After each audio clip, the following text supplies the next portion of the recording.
ప్రార్థన చేసుకుందామండి. పరిశుద్ధుడైన మా ప్రభా, మహోన్నతుడా, మా ప్రభు అయిన యేసు, మిమ్మల్ని స్తుతిస్తూ ఉన్నాము.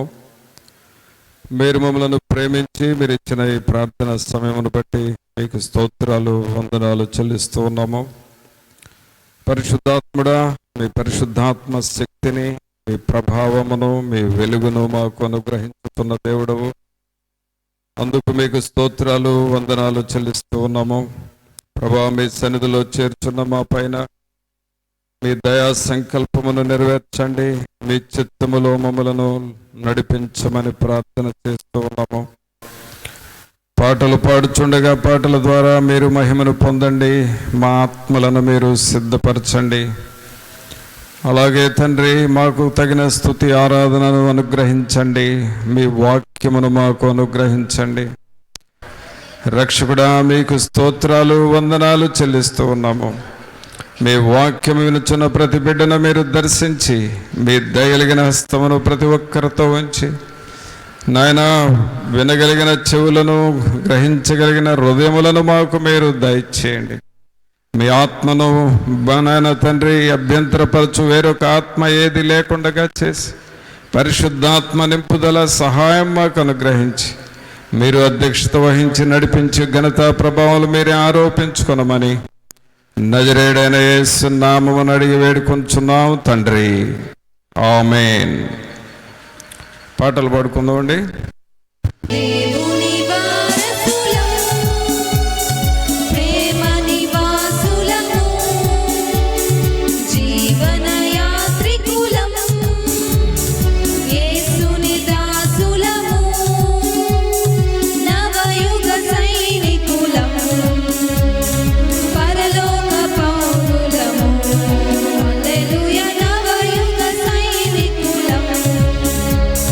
పరలోక పౌరులము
ప్రార్థన చేసుకుందాం పిల్లరా.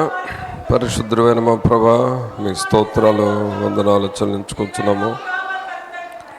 మహోన్నతుడా మా ప్రభా అయిన యేసు, మిమ్మల్ని స్తుతించుకుంటున్నాము. మీరు మాకు తోడుగా ఉండి మా పక్షముగా మీరు చేస్తున్న ప్రతి మేలు సహాయమును బట్టి మీకు స్తోత్రాలు వందనాలు చెల్లిస్తూ ఉన్నాము. మీ కృపలో బలపరచండి, మీ ఆత్మ సహాయమును మాకు మీరు దయచేయండి. ఇప్పటి వరకు పాటలు పాడుచు మీ నామమును స్తుతించుకున్నటకు మీరు చేసిన ప్రతి మేలు సహాయమును బట్టి మీకు స్తోత్రాలు, మీకు వందనాలు చెల్లిస్తూ ఉన్నాం. మీ వాక్యము దగ్గరకు వస్తూ ఉన్నాము. మీ వాక్యము ద్వారా మమ్మల్ని హెచ్చరించి బలపరచమని నజరేయుడైన యేసు నామమును అడిగి వేడుకొనుచున్నాం తండ్రి, ఆమేన్. ప్రియరా, దేవుని వాక్యం చూసుకుందాం. హెబ్రీలకు రాసిన పత్రిక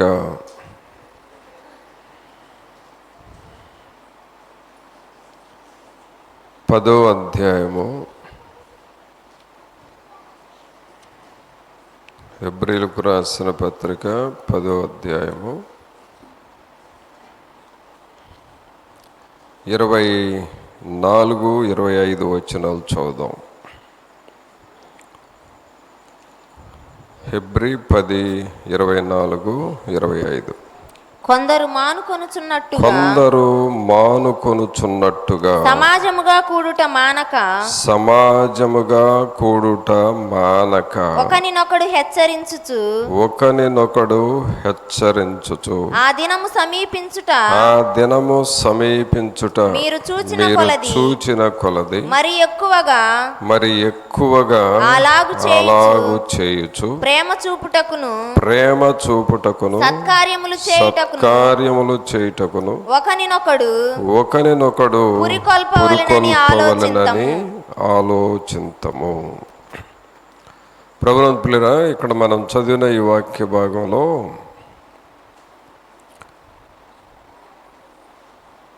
అపోస్తలుడైన పౌలు గారు అక్కడున్న ప్రజలను, ఆ విశ్వాసులను, సంఘస్థులను బలపరచటానికి, అలాగే వారిని ఉజ్జీవింప చేయటానికి కొన్ని ఆత్మీయ సలహాలు ఇస్తూ ఉన్నాడు. మనం ఆత్మీయ జీవితంలో బలపడటానికి మనం ఒక్కరమే ప్రయాసపడితే పెద్ద ప్రయోజనమేమీ ఉండదు. మన ఆత్మీయ జీవితాలు బలపడాలి అనంటే మనము మన సహోదరులతో కలిసి ప్రయాసపడాలి.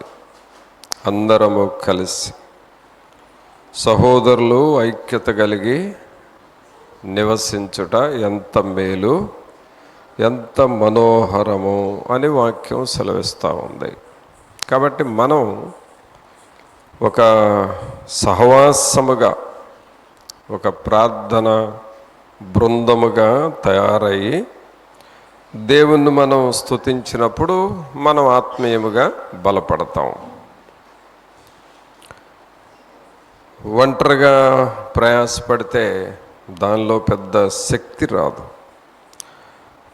అయితే కొంతమంది అలాగూ ఒంటరిగా ప్రయాసపడుతున్నారు, దానివల్ల ప్రయోజనం లేదు అని చెబుతూ పౌలు గారు ఈ సంఘానికి రాసిన మాట ఏమిటంటే, కొందరు మానుకొనుచున్నట్టుగా సమాజముగా కూడుట మానక.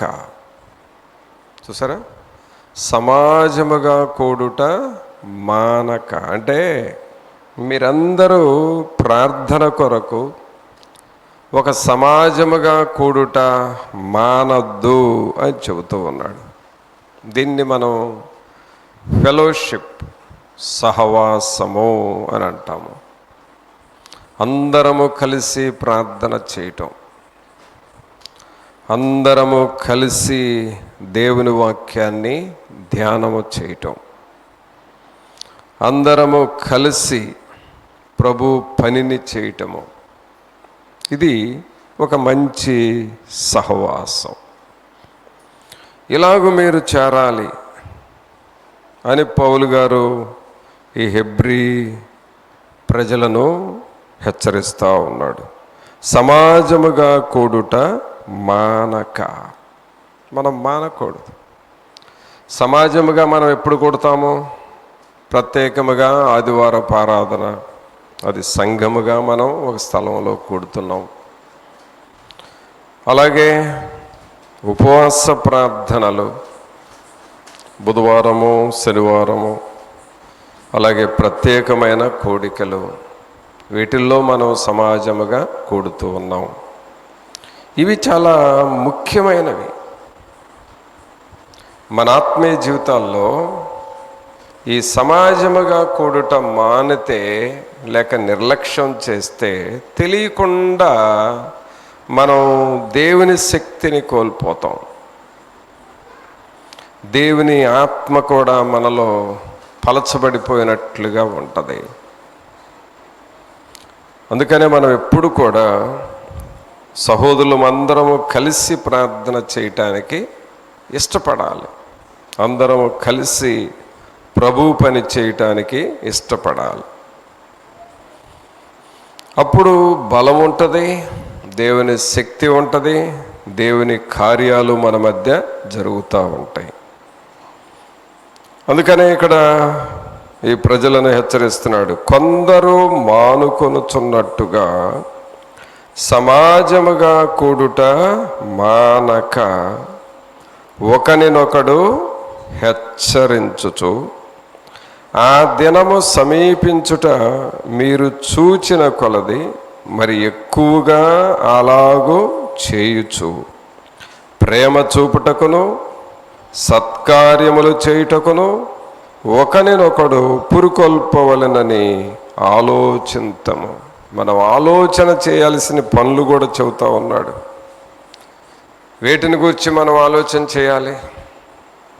కొంతమంది అనవసరమైనవి ఆలోచన చేస్తూ ఉంటారు. వేస్ట్. మాట్లాడే మాటలు అనవసరమైనవే, చేసే ఆలోచనలు కూడా అనవసరమైనవి. వాటి వల్ల ఏం ప్రయోజనం లేదు. దేవుని మాటలే ఆలోచన చేయాలి, దేవుని పనులే ఆలోచన చేయాలి, దేవుని కొరకు మనం ప్రయాసపడాలి. అక్కడ ఏమంటున్నాడంటే, ఏటిని గురించి ఆలోచన చేయాలంటున్నాడు? ప్రేమ చూపుటకును. ఏం చూపించాలండి? మనం ప్రేమను చూపించాలి. మన తోటి వారితో, మన సహోదరులకి దేవుని ప్రేమను మనం చూపించాలి. లెక్కలేనితనంగా, తృణీకరించినట్లుగా అలా నువ్వు ఉండకూడదు, అలా ప్రవర్తించకూడదు. దేవుని ప్రేమను మనం చూపించాలి. ఈ దేవుని ప్రేమ మనుషులను రక్షిస్తుంది, కృంగిన వారిని లేవనెత్తుతుంది, ఆదరిస్తూ ఉంది. దేవుని ప్రేమ, మదర్ తెరిసాలో ఈ దేవుని ప్రేమ నిండుగా ఉంది. కుష్ఠవ్యాధి కలిగిన వారిని అందరూ చూచి అసహించుకుంటే ఆమె వారిని దగ్గరకు తీసుకొని హత్తుకునేది. కొంతమంది ఆమెను ఏమడిగారంటే, అందరికీ రోత వేస్తుంది కుష్ఠవ్యాధి వాళ్ళంటే, నీకెందుకు రోత ఇట్లేదు? నువ్వెందుకు అలా దగ్గరగా తీసుకుంటున్నావు, హక్కును చేర్చుకుంటున్నావు, హత్తుకుంటున్నావు అని అంటే ఆమె ఏమంది? దేవుని ప్రేమ నాలో ఉంది కాబట్టి నేను ఈ పని చేస్తున్నాను. దేవుని ప్రేమ ప్రియరా, దేవుని ప్రేమను మనం చూపించాలి. నీవు ఇంటిలో వరకు ప్రేమను చూపించుకుంటారు ఎవరికి వారు. నీవు, నీ పిల్లలు, నీ ఇంటి విషయాలు, అంతవరకు ఎవరైనా ప్రేమను చూపించుకుంటారు. ఇంకా మనం బాగా ప్రేమను చూపిస్తే మన ఇరుగు పొరుగు వారితో, మన బంధువులకి కొంచెం ప్రేమను చూపిస్తాం. కానీ సంఘములో ఉన్న ప్రతి ఒక్కరికి దేవుని ప్రేమను మనం చూపించాలి. అలాగే మన సహోదరులందరికీ దేవుని ప్రేమను మనం చూపించాలి. వారి కొరకు నువ్వు ప్రార్థన చేయాలి, వారిని హెచ్చరించాలి, పురుకొల్పాలి. ఒక సహోదరుడు వెనకబడిపోతే నువ్వు దేవుని ప్రేమను ఆ వ్యక్తితో ఎలా చూపించగలవు? దేవుని ప్రేమ చూపిస్తున్నావంటే అర్థం ఏంటంటే, ఒక సహోదరుడు వెనకబడితే ఆ సహోదరుడిని నువ్వు హెచ్చరిస్తూ ఉంటావు. సహోదరుడా, ఎందుకు వెనకబడ్డావు? ఎందుకు రాలేకపోతున్నావు? ఎందుకు ప్రార్థన చేయలేకపోతున్నావు? ఏంటి కారణం? ఏం జరిగింది? నువ్వు మరలా తిరిగి దేవుని దగ్గరికి రావాలి అని వారిని హెచ్చరిస్తూ ఉంటారు. అది ప్రేమ ఉంటేనే ఆ పని చేయగలం. ప్రేమ ఉంటేనే ప్రార్థన చేయగలం. ప్రేమ ఉంటేనే వారిని హెచ్చరించగలం, వారిని పురికొల్పగలం. అలాగూ మనం దేవుని ప్రేమను చూపించాలి, ప్రేమను చూపించాలి. ప్రభునందు పిల్లరా, అదే పౌలు గారు రాస్తున్నాడు, ప్రేమ చూపుటకును సత్కార్యములు చేయుటకును. సత్కార్యము అంటే మంచి పనులు. మంచి పనులు చేయటానికి మనం ఆలోచించాలి. మంచి పనులు, అన్నిటికంటే మంచి పని నీవు దేవునితో సంబంధం పెట్టుకోవటం. ఈరోజు యూత్ మీటింగ్లో అడిగాను, ఏంటి దేవుని సంతోష పెట్టాలంటే మీరేం చేస్తే దేవుని సంతోష పెడతారు అని అడిగాను. అడిగితే వాళ్ళల్లో ఒకళ్ళు అన్న మాట ఏమిటంటే, దేవునితో మంచి సంబంధం మనం కలిగి ఉండాలి అని అన్నారు. వాళ్ళే అన్నారు. చూడండి, కొంతమంది బైబిల్ చదవాలి, కొంతమంది ప్రార్థన చేయాలి, కొంతమంది పశ్చాత్తాపడాలి. ఎలాగ చెబుతూ ఒకళ్ళు అన్న మాట, దేవునితో మంచి సంబంధం కలిగి ఉండాలి, అప్పుడు దేవుణ్ణి మనం సంతోషపరుస్తాం. పిల్లరా, ఇది ఒక సహవాసం అండి, ఒక సహవాసం. ఒక వ్యక్తి మారు మనసు పొందటానికి సంఘములో 100 మంది ఉంటే 100 మంది ప్రార్థన చేయాలి. ఒక వ్యక్తి వెనక అనేకుల ప్రార్థన ఉండాలి. ఒక కుటుంబము వెనక అనేక మంది ప్రార్థన ఉండాలి.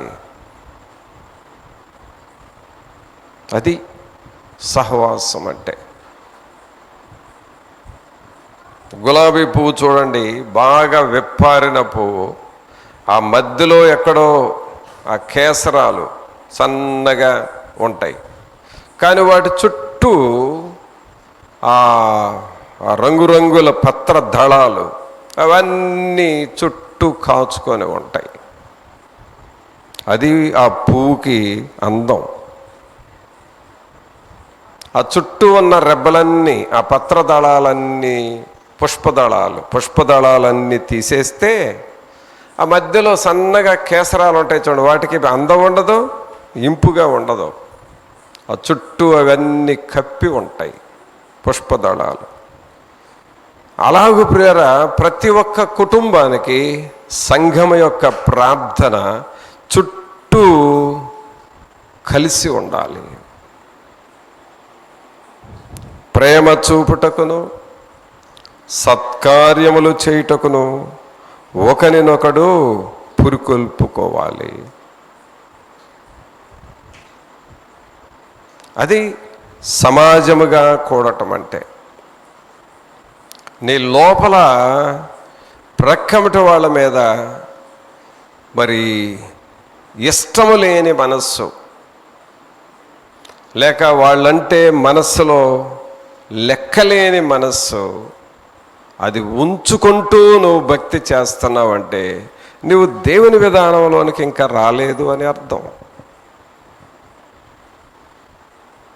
దేవుని విధానంలోనికి వస్తే ఆ లోపలున్న మనుషుల మీద ఉన్న బాధ కానీ, ఆయాసము కానీ, ఇతరులను తృణీకరించే మనసు, ఇతరులను సణిగి గొణిగే మనసు, అవన్నీ అసలు ఆటోమేటిక్గా పోతాయి.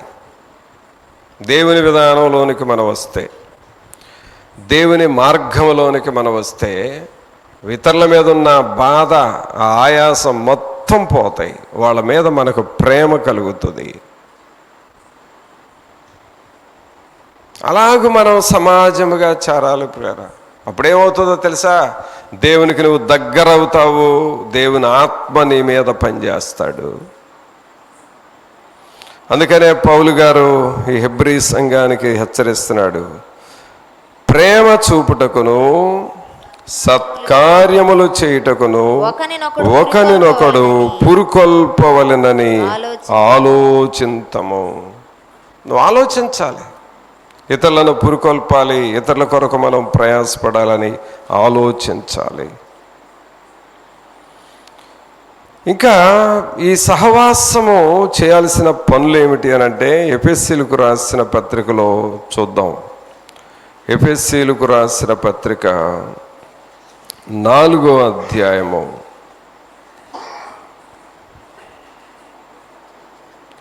ఎఫెసీయులకు రాసిన పత్రిక 4వ అధ్యాయము 11, 12 వచనాలు కలిసి ఉన్నాయి, చదువుదాం.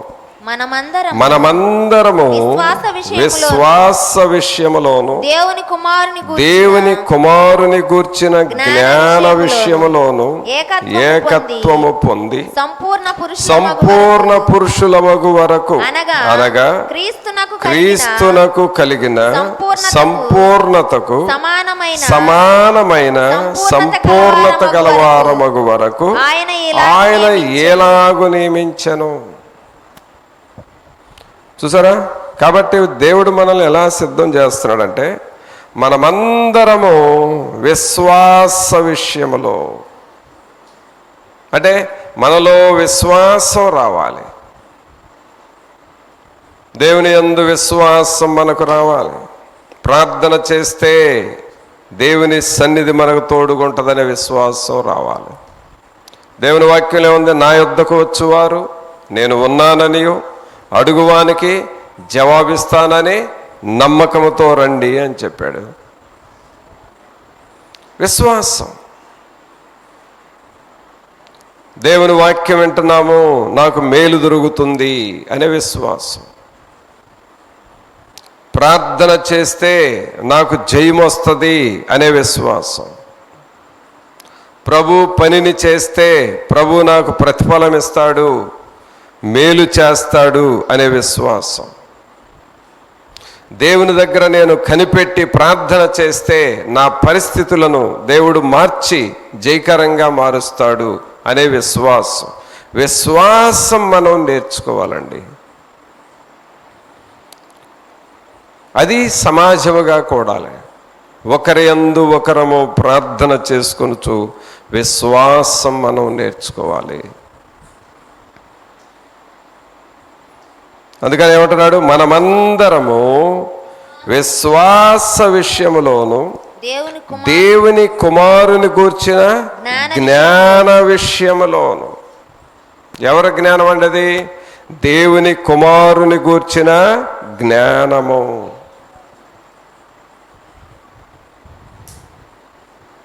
పిల్లరా, ఈ లోక జ్ఞానం వేరండి.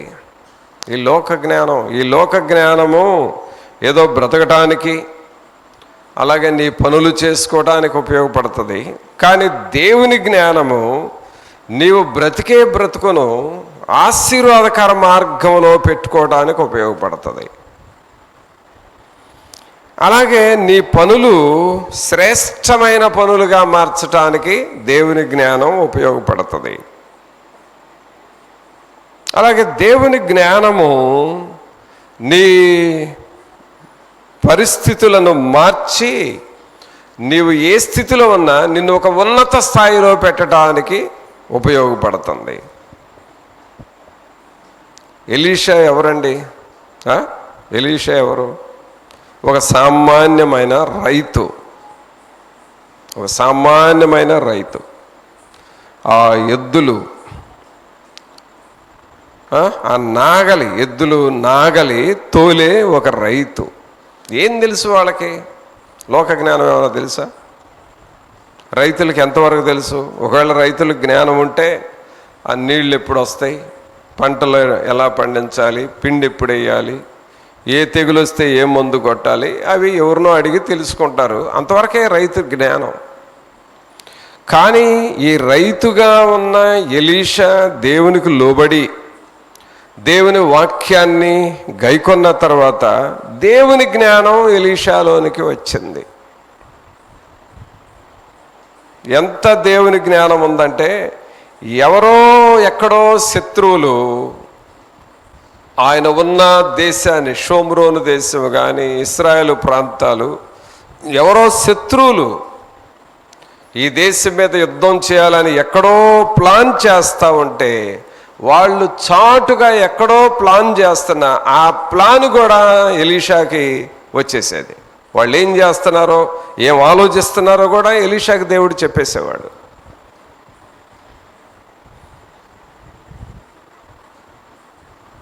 వెంటనే వాళ్ళు ఎట్లా ప్లాన్ చేస్తున్నారు, మనం ఎలాగో రెడీ అవ్వాలి అని ఈ దేశానికి చెప్పినప్పుడు ఆ శత్రువులకు అర్థమయ్యేది కాదు. మనం వేసుకునే ప్లాన్లు వీళ్ళకి ఎలా తెలుస్తున్నాయి అని అనుమానించారు. అప్పుడు వాళ్ళల్లో ఒక వ్యక్తి అంటున్నాడు, అయ్యా, ఆ దేశంలో ఎలీషా అనే ప్రవక్త ఉన్నాడు, మనం ఇక్కడ ఏం చెప్పుకునేది దేవుడు ఆయనకు ముందుగానే చెబుతాడు. ఎవరి జ్ఞానం అండి ఇది? దేవుని జ్ఞానం. పిల్లరా, దేవుని జ్ఞానం, దేవుని జ్ఞానం ఏం చేస్తుందంటే నీ జీవితాన్ని ఎలాగూ దిద్దుకోవాలో నేర్పిస్తూ ఉంటాడు. నీ కుటుంబాన్ని ఎలా నడిపించుకోవాలో నేర్పిస్తాడు. నీ జ్ఞానంతో కూడా నడిపించుకోగలవు, నీ కుటుంబాన్ని నీ జ్ఞానంతో కూడా నడిపించుకోగలవు. కానీ నీ జ్ఞానంతో నడిపించుకుంటే ఎక్కడో ఒక చోట ఎదురు దెబ్బ తగులుతుంది, సమస్య వస్తుంది. ఆ సమస్య దగ్గర చతికిలు పడిపోతాం, ఇంకేం చేయాలో అర్థం కాదు. కానీ దేవుని జ్ఞానంతో నడిపించుకుంటే ఆ దేవుని జ్ఞానం మనల్ని ముందుకు నడిపిస్తూ ఉంటుంది. శోధనలు వస్తాయి, వాటి నుండి తప్పించి ఇంకా విజయాన్ని దేవుడు మనకిస్తాడు. దేవుని జ్ఞానం. ఈ దేవుని జ్ఞానం నీలోనికి రావాలి అని అంటే దేవుని వాక్యాన్ని చదువుతూ ఉండాలి. దేవుని వాక్యాన్ని నీ మనస్సులో నింపుకుంటూ ఉండాలి. వాక్యము నీ హృదయంలోనికి వెళతా ఉండాలి. ఈ చిలుం పట్టిన వస్తువుల్ని, ఏది ఇత్తడి పైన ఇత్తడి వస్తువులు లాంటివి చిలుం పడుతూ ఉంటుంది కదా, ఆ చిలుం పట్టిన వస్తువుల్ని మనం తోమితే ఆ చిలుమంతా వదిలిపోయినట్లుగా మన మనస్సుకు కూడా అజ్ఞానము, అంధకారము, గ్రహింపు లేని పరిస్థితి, లోక సంబంధమైన మందమతితనము, ఇవన్నీ మన మనస్సుకు అంటుకొని ఉంటాయి. మన మనస్సుకు అంటుకొని ఉంటాయి. నువ్వెంత జ్ఞానివైన అనిపించుకున్నా సరే నీ మనసులో అంధకారం ఉంటుంది. ఈ వాక్యం వింటున్నావు అనుకో, వాక్యాన్ని ఆలోచిస్తూ ఉన్నావు, వాక్యాన్ని చదువుతూ ఉన్నావు, వాక్యాన్ని పెట్టి ప్రార్థన చేస్తూ ఉన్నప్పుడు మన మనస్సులో ఉన్న అజ్ఞానము, అంధకారము ఇవన్నీ తోమివేయబడతాయి, అవన్నీ తొలగిపోతాయి. బాగా చదువుకున్న వాళ్ళల్లో కూడా, బాగా మంచి మంచి ఉద్యోగాలు చేసే వాళ్ళల్లో కూడా ఒక అంధకారం ఉంటుంది. వాళ్ళు ఎంత తెలివిగా, ఎంత జ్ఞానంగా మాట్లాడినా వాళ్ళల్లో కొంత అంధకారం ఉంటుంది. ఆ అంధకారం ఏం చేస్తుందంటే వాళ్ళని పరలోకానికి వెళ్ళకుండా చేస్తుంది.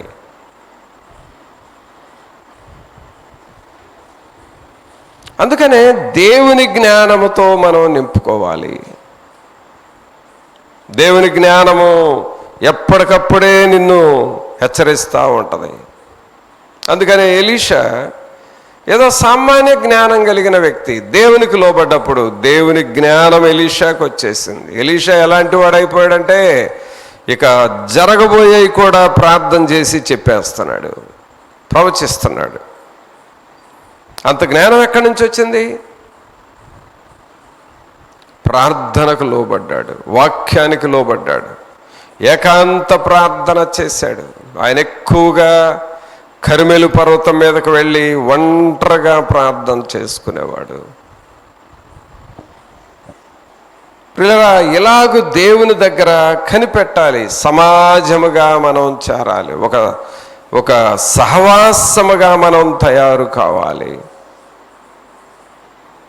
మరి అలాగూ మనం సిద్ధపడుతున్నామా? ఏమంటున్నాడు ఇక్కడ? మనమందరము విశ్వాస విషయములోను దేవుని కుమారుని గూర్చిన జ్ఞాన విషయములోను ఏకత్వము పొంది సంపూర్ణ పురుషుల మగు వరకు, అనగా క్రీస్తునకు కలిగిన సంపూర్ణతకు సమానమైన సంపూర్ణత అగు వరకు ఆయన ఎలాగూ నియమించాను. చూసారండి, ఇక్కడ క్రీస్తునకు కలిగిన సంపూర్ణతకు సమానమైన సంపూర్ణత కలవారమగు వరకు. అంటే ఇది ఎంత స్టాండర్డ్ అంటే, ఒక ప్రక్కన క్రీస్తు యొక్క జీవితం ఎలాగుందో మరొక ప్రక్కన మన జీవితం కూడా సమానముగా ఉండాలి అని.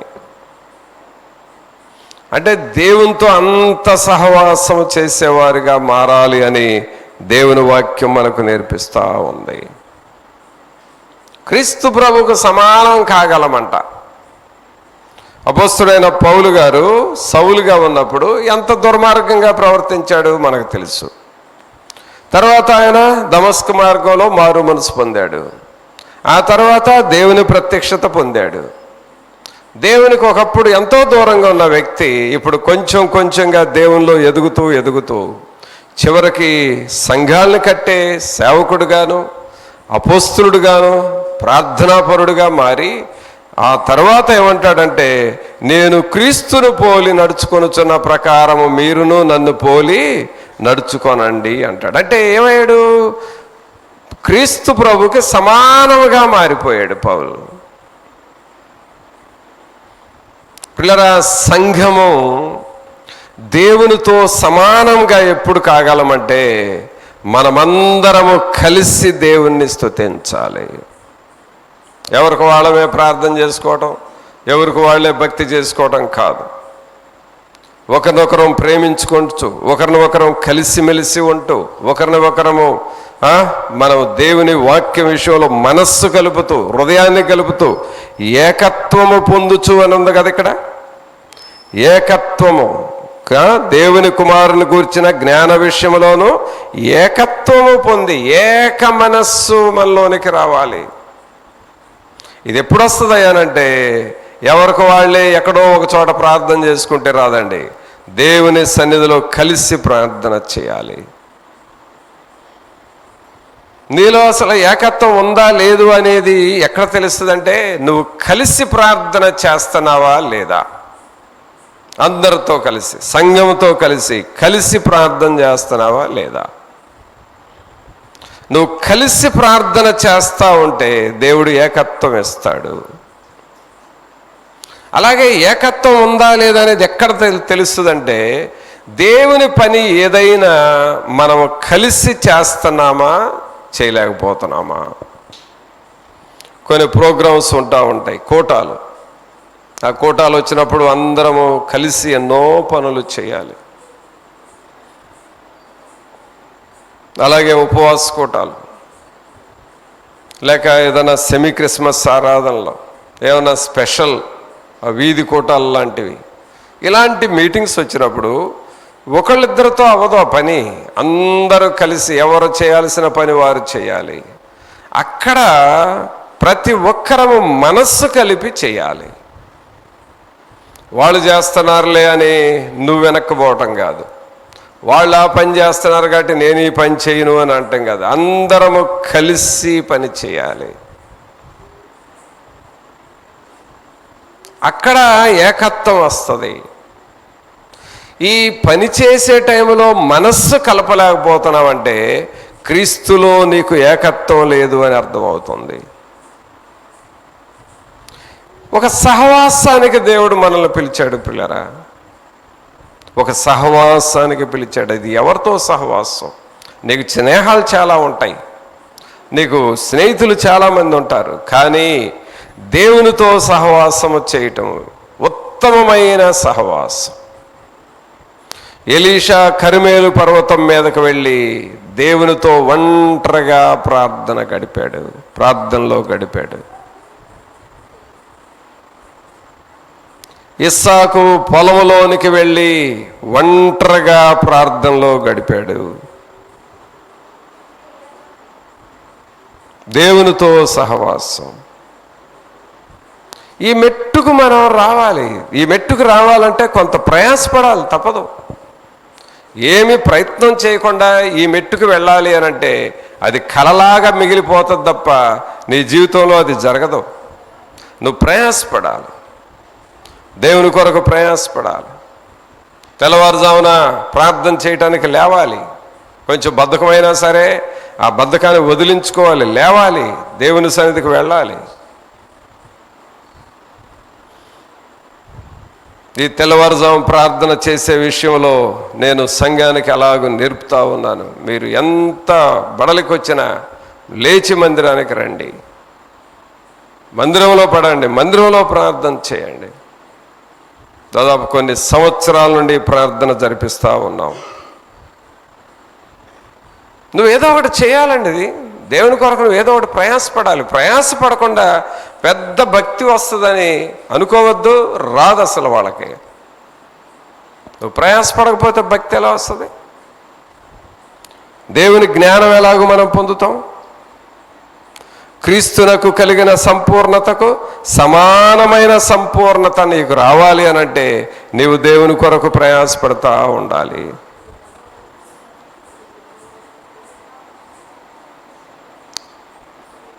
ఇంకా దేవుని కొరకు ప్రయాసపడటం అంటే ఏంటంటే, దేవుని పనిని చేయటానికి నాకు టైం లేదు అని ఎప్పుడూ మనం చెప్పకూడదు. దేవుని పనిని చేయడానికి నాకు టైం లేదు, నాకు బాగోలేదు, నాకు వీలు కాలేదు అనే మాట నీ నోటికి ఎన్నడూ రాకూడదు. అది దేవునితో సహవాసం చేయటం అంటే. పేతురు వలలు విసిరి ఆ సముద్రంలో చేపలు పట్టుకుంటున్నప్పుడు యేసుక్రీస్తు ప్రభు ఆ సముద్రం దరికి వెళ్ళి ఆ సిమోను పేతురుని పిలిచినప్పుడు, సిమోను పేతురు నన్ను వెంబడించు అని అన్నాడు.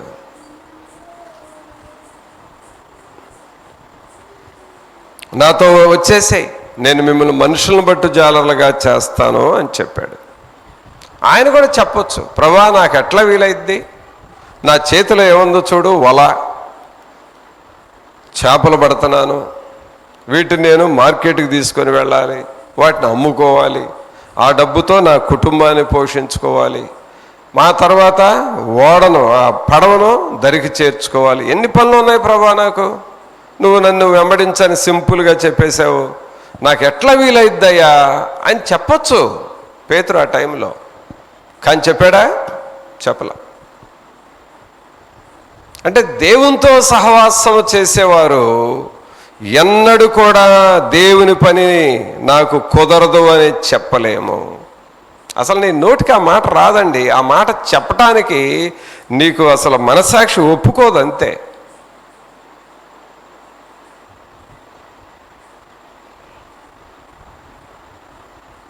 ఉదయం నుండి ఇప్పటి వరకు దేవుని పని చేస్తూనే ఉంటాను, ప్రతి దినం ఎక్కడో చోట చేస్తూ ఉంటాను. అయితే ఇంతటితో నేను ముగించినట్లా? నేను ఇంతటితో ముగించడం కాదు, ఇంకా వెళ్ళి దేవుని పని కొంత సమయం చేయాలి. ఒకవేళ దేవుని చిత్తమై ఇదిగో ఈరోజు ఇంకా నువ్వు నా కొరకు చేయాలి, ఫలానా స్థలానికి వెళ్ళి నువ్వు వాళ్ళని హెచ్చరించాలి అని ఒకవేళ దేవుడు చెబితే నేను మరలా ఆ పనికి వెళ్ళిపోవాలి, వెళతాను కూడా. దేవుని పనిని ప్రభా ఇప్పుడు దాకా చేశాను, అలసిపోయాను, ఇక నన్ను వదిలేయి ప్రభా అని అనటానికి మనం ఎవరు అండి అసలు?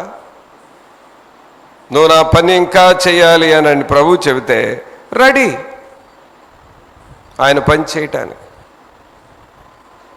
ఒక సహవాసముగా మనం దేవునిలో ఎదగాలి పిల్లరా. నేను ప్రభువుని ఎక్కువగా అడిగేది ఏమిటంటే, భక్తులు ఉన్న వాతావరణం మా సేవలో కనబడాలయ్యా.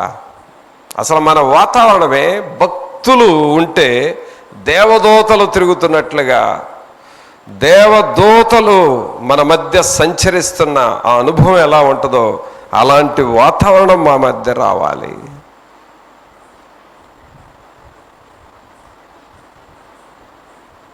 అపోస్తలులందరూ ఒక చోట చేరితే అద్భుతంగా ఉంటుంది ఆ స్థలం. ప్రవక్తలందరూ ఒక స్థలంలో చేరితే, ప్రార్థన చేస్తే అద్భుతంగా ఉంటుంది ఆ స్థలం. దేవదూతలందరూ ఒక స్థలంలో చేరితే ఆ వాతావరణం చాలా అద్భుతంగా ఉంటుంది. అలాంటి వాతావరణము, అలాంటి సహవాసములో మనం పెరగాలి. దీనికి టైం పడుతుందండి. ఒక్కసారి ఇప్పుడు నేను ఈ మెసేజ్ చెప్పాను కాబట్టి రేపటి నుంచి రాదు ఇది. మనం కొంచెం కొంచెం ప్రయాసపడాలి. కొంచెం కొంచెం వాక్యాన్ని చదువుతూ ఉండాలి. రోజు ప్రార్థన చేయాలి. రోజు నీ శరీరాన్ని నలగొట్టుకోవాలి. రోజు నీలో ఉన్న స్వార్థం తీసేసుకోవాలి. రోజు నీలో ఉన్న కొంత సోమర్తనం తీసేసుకోవాలి. రోజు నీలో ఉన్న బద్ధకం తీసేసుకోవాలి. ముందు అసలు వీటిని చంపడానికే చాలా టైం పట్టిద్ది. ఆ తర్వాత వాక్యం నేర్చుకోవాలి, వాక్యం చదవాలి, వాక్య జ్ఞానములో ఎదగాలి, దేవుని జ్ఞానములో ఎదగాలి, దేవుని సహవాసములో ఎదగాలి. దీనికి కొంత టైం పడుతుంది. ఆ తర్వాత డైరెక్ట్గా దేవునితో మాట్లాడే కనెక్షన్లోకి మనం వెళ్ళాలి. అంచెలంచెలుగా మనం దేవునిలో ఫలించాలి. ఇది దేవుని యొక్క సహవాసం. అందుకనే ఇక్కడ మనం చదువుతున్నాం, క్రీస్తునకు కలిగిన సంపూర్ణతకు సమానమైన సంపూర్ణత కలవారమగు వరకు ఆయన ఎలాగూ నియమించెను. మరి ఎలాగూ మనం సిద్ధపడుతున్నామా? ఇలాంటి సహవాసముగా మనం తయారవుతున్నామా? ప్రార్థన అంటే ఏదో కొంచెం సేపు వెళ్ళటం, కూర్చోవడం, 4 మాటలు వినటం, ఆ తర్వాత వెళ్ళిపోయి ఎవరి పని వాళ్ళు చేసుకోవటం అని ఇంతవరకే ప్రజలకు గ్రహింపు ఉందండి. అంతవరకే ప్రజలకు గ్రహింపు ఉంది. కానీ ప్రభువులో లోతుగా వెళ్ళే వారికి తెలుసుకునే కొలదే ఇంకా నేను తక్కువే తెలుసుకున్నాను అని అనిపిస్తూ ఉంటుంది. దేవుని కొరకు నువ్వు ఏదన్నా ఒక పని చేస్తే నేను ఎంత చేశాను, దేవుని కొరకు నేను చేయవలసింది చాలా ఉంది అని అనిపిస్తుంది.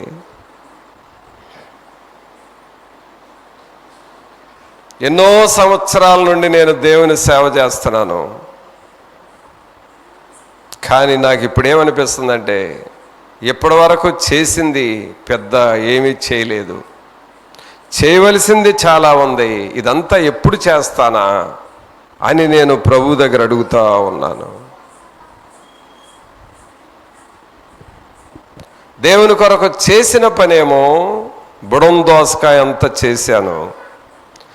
దేవుని కొరకు చేయవలసింది మరి ఒక పెద్ద గుమ్మడికాయ అంత చెయ్యాలి అంటే చేయాల్సిన పనే ఎక్కువగా ఉంది కదా అని అనిపిస్తూ ఉంటుంది. ఈ గ్రహింపు నీకు ఎప్పుడు వస్తుందంటే దేవుని జ్ఞానములో నువ్వు ఎదుగుతూ ఉండాలి. ఒకే ఒక జీవితం ప్రియులరా మనకిచ్చింది. ఈ ఒక్క జీవితాన్ని దేవుని కొరకు వాడితేనే శాశ్వతమైన ఆనందము, శాశ్వతమైన రక్షణానందము ప్రభువు నీకు ఇస్తాడు. అందుకని పిల్లరా, దేవుని దగ్గరకు వచ్చి ఏదో తలనొప్పి తగ్గిందని, జలుబు తగ్గిందని, కాస్త మోకాళ్ళ పోట్లు ఉన్నాయి అవి తగ్గినాయి అని దీంతో తృప్తి పడేవారికి ఈ లోతైన భక్తి రాదు. ఇవన్నీ ముఖ్యం కాదు. నీ నడుము నొప్పి, నీ మోకాళ్ళ నొప్పులు, నీ పంటి నొప్పి, ఇవన్నీ పెద్ద ప్రాముఖ్యమైనవి కాదు అసలు చెప్పాలంటే. కానీ ప్రార్థనకు వచ్చే వాళ్ళకి ఇవే మెయిన్. నడుము నొప్పి తగ్గితే చాలు, ఈ చెయ్యి ఎక్కడైనా బెణికిందనుకో ఆ వాపు తగ్గితే చాలు, అమ్మ చాలు అనుకుంటారు. ఏదైనా కాలు వాసిందనుకోండి, ఆ వాపు తగ్గితే చాలు, అమ్మ చాలు ఇక ఇంతకంటే ఏం అవసరం లేదు అనుకుంటాం. ఇదంతా చెప్పాలి అనంటే శూన్యం. ఇది అసలు మెయిన్ కాదు. అవన్నీ ఆటోమేటిక్గా పోతాయి, పోవనట్లేదు, పోతాయి. కానీ అదే మెయిన్ కాదు. దేవుల్లో ఎదగాల్సింది ఎంతో ఉంది, దేవుని తెలుసుకోవలసింది ఎంతో ఉంది, దేవుల్లో ఫలించాల్సింది ఎంతో ఉంది. అందుకనే ఏలియాతో దేవుడు అంటున్నాడు, ఏలియా నీకు ముందు బహుదూర ప్రయాణం ఉందయా, నువ్వు సిద్ధపడుతున్నావా? అలాగూ మనం ఆత్మీయ సహవాసాన్ని ఏర్పాటు చేసుకోవాలి. సోదరులారా, మారు మనసు పొందగానే ఇక పర్వాలేదులే భక్తి నేర్చుకున్నానని అనుకోకూడదు. మారు మనసు పొంది బాప్తిసం తీసుకున్న తర్వాత దేవుని పరిచర్య చేస్తూ ఉంటే చాలే ఈ పరిచర్య నేను చేస్తున్నానని ఎప్పుడు మనం అనుకోకూడదు. ఏదన్నా ఒక స్థలంలో వాక్యం చెప్పొస్తే చాలే ఇంతవరకు చాలు అని ఎప్పుడు అనుకోకూడదు. మనం చేయాల్సిన పనులు చాలా ఉన్నాయి, కోకొల్లలుగా ఉన్నాయి. ప్రభు కూడా ఏమడుగుతున్నాడంటే, నా కొరకు ప్రయాసపడేవారు ఎక్కడున్నారా అని దేవుడు అడుగుతా ఉన్నాడు. స్త్రీలు ప్రయాసపడవచ్చు. స్త్రీల సైకాలజీ ఏమైపోయిందంటే ప్రార్థనకు రావటం, ఇంటికి వెళ్ళటం, ప్రార్థనకు రావటం, ఇంటికి వెళ్ళటం. ఇక అంతకంటే గొప్ప పనులు ఏం చేయట్లేదు స్త్రీలు. స్త్రీలు చేసే పనులు, స్త్రీలు ఎన్నో పనులు ఉన్నాయి, ఆశీర్వాదకరమైన పనులు ఎన్నో ఉన్నాయి. పురుషులు చేయాల్సిన పనులు ఎన్నో ఆశీర్వాదకరమైన పనులు ఉన్నాయి. ఇవన్నీ నువ్వు చేస్తేనే ప్రబలమైన జీవితం, వర్ధిల్లిన జీవితాన్ని మనం అనుభవిస్తాం. మరి అలాగూ మనం సిద్ధపడదామా? ఫిలిప్పీయులకు రాసిన పత్రిక తీయండి, 1వ అధ్యాయము. ఫిలిప్పీయులకు రాసిన పత్రిక 1వ అధ్యాయము 3వ వచనం నుండి చదువుదాం. మొదటి దినము నుండి ఇది వరకు సువార్త విషయములో మీరు నాతో పాలువారై ఉండుట చూచి మీలో ఈ సక్రియను ఆరంభించిన వాడు యేసుక్రీస్తు దినము వరకు దానిని కొనసాగించునని రూఢిగా నమ్ముచున్నాను. చూసారా, ఇక్కడ పౌలు గారు ఏం రాస్తున్నాడు? మొదటి దినము నుండి ఇది వరకు సువార్త విషయములో మీరు నాతో పాలువారయుండుట చూచి. దేవరితో పాలువారండి, దేవుని సేవకుడైన పౌలు గారితో ఈ సంఘస్థులు పాలువారుగా మారిపోయారు. పాలువారు అంటే కలిసిపోయారు అని అర్థం. ఈ రోజున సంఘం పరిస్థితి ఏంటో తెలుసా? సేవకుడికి సంఘానికి పరిస్థితి ఏమిటంటే, చాలామంది సంఘస్థులు, అంటే జరిగే విషయం చెబుతున్నాను కానీ అసలు ఎలా ఉండాలో చెబుతున్నాను. చాలామంది సంఘస్థులు సేవకుడిని ఎప్పుడు చూస్తారో తెలుసా?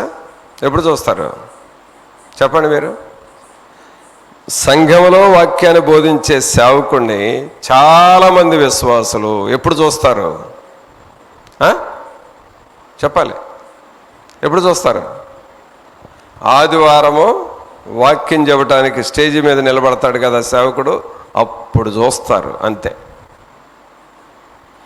మళ్ళా ఈరోజు ఆదివారం వాక్యం చెప్పడం అయిపోయిందనుకో, మరలా ఎప్పుడు చూస్తారు సేవకుడిని?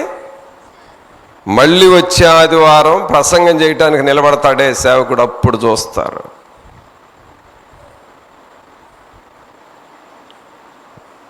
ఇదొక టైపు.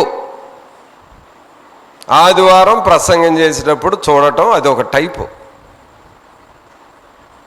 కానీ ఈ విశ్వాసులు ఏమంటున్నాడు? 3వ వచనం చూడండి. మొదటి దినము నుండి ఇది వరకు సువార్త విషయములో మీరు నాతో పాలువారయుండుట చూచి. అంటే నాతో కలిసిపోయారు, మీరు నాతో మీరు కలిసిపోయారు. ఎలా కలిసిపోయారు? ఈరోజు ఇక్కడ కూటం ఉందంటే ఇక్కడికి వెళ్ళి దేవుని పని చేసాము, సేవకుడితో కలిసి సహాయం చేసాము. ఈరోజు తర్వాత రేపు ఇంకొక చోట మీటింగ్ ఉంది అని అంటే అక్కడికి వెళ్ళిపోతున్నాం, అక్కడ కలిసి దేవుని పని చేస్తున్నాం. అక్కడ నుండి ఇంకొక గ్రామానికి వెళ్ళాలి అని అంటే అక్కడికి మనం వెళ్ళిపోయి అక్కడ దేవుని పని చేస్తూ ఉన్నాం. ఎక్కడ దేవుని సేవకుడు వెళితే అక్కడికి వెళ్ళిపోవటం, ఎక్కడ దేవుని పని జరుగుతుంటే అక్కడ మనం చేయటం, సహాయపడటం, దినము దేవుని సేవకులతో పాలివారై ఉండటం. ఇలాగ కొద్దిమంది ఉంటారు. దేవునిలో ఎవరు ఎదుగుతారు, ఎవరు ఫలిస్తారు? దేవునితో సమానముగా ఎదిగేది ఎవరయ్యానంటే దేవుని సేవకునితో పాలి భాగస్తులు కావాలి. చాలామందికి ఈ సీక్రెట్ తెలియట్లేదు. ఇది ఒక ఆశీర్వాదం అన్న సంగతి కూడా తెలియట్లేదు.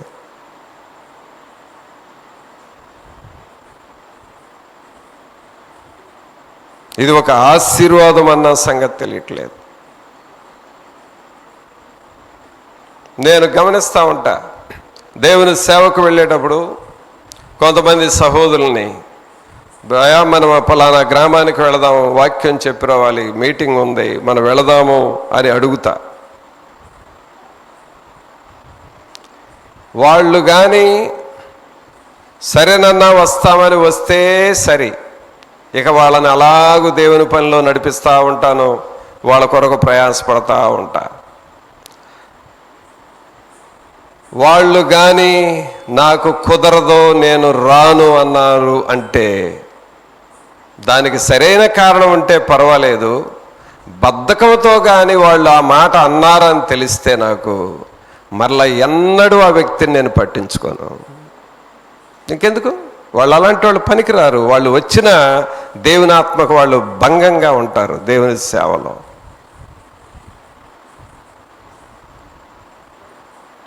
కొంతమంది దేవుని సేవకు వెళదాం రా సహోదరుడు అని అంటే ఆ విలువ తెలియదు కొంతమందికి. సింపుల్గా కుదరదులేనా, నాకు పొలంలో పనులు ఉన్నాయి, నాకు అక్కడ పని ఉంది, ఇక్కడ పని ఉంది అని వాళ్ళ పనులు ఏదో, వాళ్ళు ఏదో గొప్పోళ్ళు, సేవకుడి కంటే గొప్పోళ్ళలాగా వాళ్ళ గొప్ప పనులని చెబుతూ ఉంటారు. ఇంకంతే, నీ కర్మ, ఇక వదిలేయటమే నిన్ను. నువ్వెంత పాడైపోతావో నీకు తెలియకుండా పాడైపోతావు.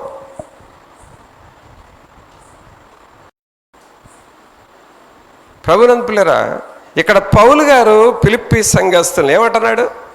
మొదట నుండి ఇది వరకు సువార్త విషయములో మీరు నాతో పాలివారయ్యుండుట చూచి. దేవుని సేవకునితో రోజు కనబడటం అనేది ఏంటో తెలుసా? నిన్ను పైకి లేవనెత్తుతుంది, నీ ఆత్మీయ జీవితాన్ని పైకి లేవనెత్తబడతా ఉంటావు. దేవుని సేవకుడితో పలానా స్థలానికి వెళదాం అని పిలిచినప్పుడు వెంటనే వెంటబడి రావటం అనేది నువ్వు ఆత్మీయ జీవితం పురోభివృద్ధికి కారణం అవుతుంది. అది నేను ఎంతో గమనించానండి. ఇవి దేవుని సేవకులు కొన్నిసార్లు నేను కాలేజీ మానేసి సేవకులు ఎమ్మటబడి వెళ్ళిన రోజులు ఉన్నాయి. కొన్నిసార్లు నా డ్యూటీ పనులు మానేసి సేవకులు చెప్పిన పని చేసిన రోజులు ఉన్నాయి. కొన్నిసార్లు నిద్ర మానేసి సేవకులు ఎమ్మటే వెళ్ళిపోయి రాత్రులు సేవలో పాల్గొన్న రోజులు ఉన్నాయి.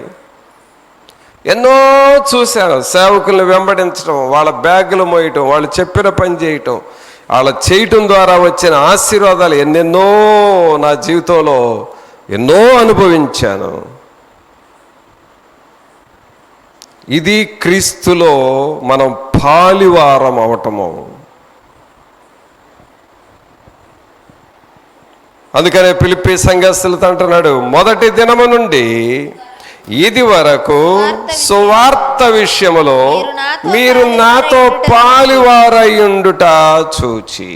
సహవాసం అంటే దేవుని బిడ్డలతో పాలివారమై ఉండటం. ఏదో ఆదివారం ఒక్కరోజు సేవకుడు ముఖం చూడటం కాదు, ఆదివారం రోజు ఒకరి ముఖాలు ఒకరం చూసుకోవటం కాదు, దేవునిలో పాలివారము కావాలి.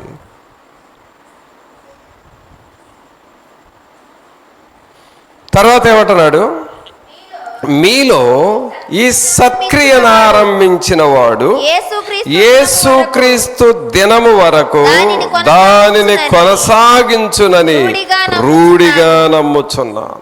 మీరు ఎలాగూ పాలివారై ఉంటే అలాగూ ఎదిగి యేసుక్రీస్తు దినం వరకు, అనగా యేసుక్రీస్తు మరలా తిరిగి రెండవ రాకడలో వచ్చే వరకు మీరు ఆయనలో కొనసాగుతూ ఉంటారని నేను రూఢిగా నమ్ముచున్నాను అని అంటున్నాడు.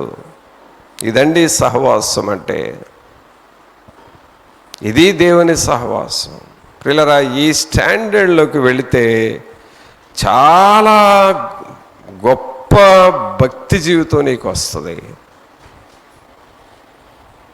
మరి అలాగూ మనం సిద్ధపడుతున్నామా?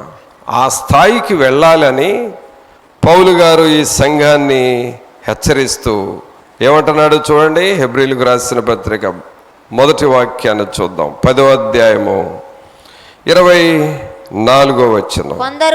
కొందరు మానుకొనుచున్నట్టుగా సమాజముగా కూడుట మానక ఒకనినొకడు హెచ్చరించుచు ఆ దినము సమీపించుట మీరు చూచిన కొలది మరి ఎక్కువగా అలాగు చేయుచు ప్రేమ చూపుటకును సత్కార్యములు చేయుటకును ఒకనినొకడు పురుకొల్పవలెనని ఆలోచింతము. మరి ఎలాగో ఆలోచిస్తున్నావా నీవు?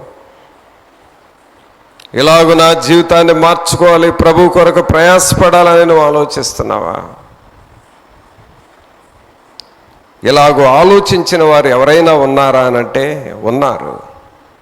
ఏలియా దగ్గర ఎలీషా అలాగూ ఆలోచించి వెంబడించాడు. ఇంకా ఇలా ఆలోచించిన వారు ఎవరైనా ఉన్నారా అనంటే పౌలు గారి దగ్గర తిమోతి ఉన్నాడు. ఆయన పౌలుని వెంబడించాడు.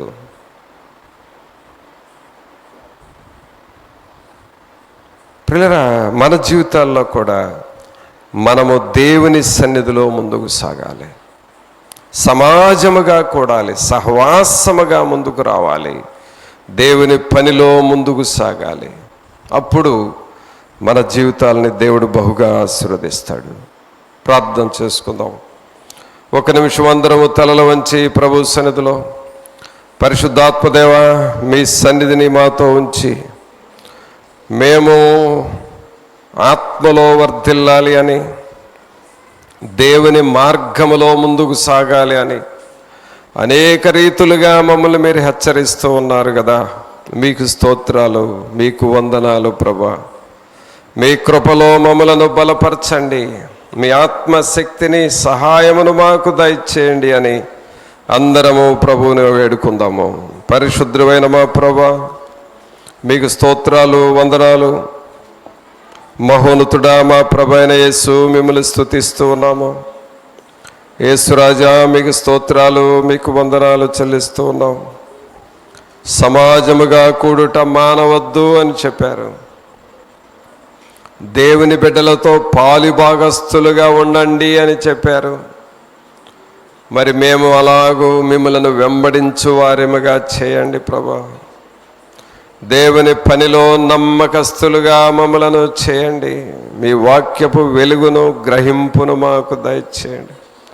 మా మీద ఉన్న అంధకారపు పొరలయా, అజ్ఞానం పొరలు, దేవుని పని విలువ అర్థము కాని అజ్ఞానము ప్రభా, ఈ పొరలన్నీ మాలో నుండి రాలిపోవాలి.